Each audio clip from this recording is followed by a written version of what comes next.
आपण पाहत आहात नाशिक खबर न्यूज, जनतेचे हक्काचे व्यासपीठ।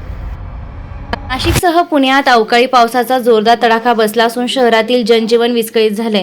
गुरुवारी सायंकाळी अचानक आलेल्या मुसळधार पावसामुळे नाशिक शहरातील अनेक रस्ते पाण्याखाली गेले। शहरभर सुरू असलेल्या रस्त्यांच्या कामामुळे ठिकठिकाणी खड्डे तयार झालेत। या खड्ड्यांमध्ये पाणी साचल्याने वाहन चालकांना मोठ्या अडचणींचा सामना करावा लागला। चिखल, निसरडे रस्ते आणि वाहतूक कोंडीमुळे नागरिकांची चांगलीच तारांबळ उडाली। उन्हाळ्याचा काळ असल्याने अनेक नागरिक छत्री किंवा रेनकोट शिवाय घराबाहेर पडले होते। त्यामुळे अचानक आलेल्या पावसामुळे नागरिकांची मोठी धावपळ उडाली। दरम्यान ग्रामीण भागातही पावसाने जोरदार हजेरी लावली असून शेती पिकांचे मोठ्या प्रमाणावर नुकसान झाले आहे। जिल्ह्यातील हजारो शेतकरी या अवकाळी पावसामुळे चिंतेत सापडलेत। कांदा, गहू, मका आणि भाजीपाला यांना मोठा फटका बसलाय।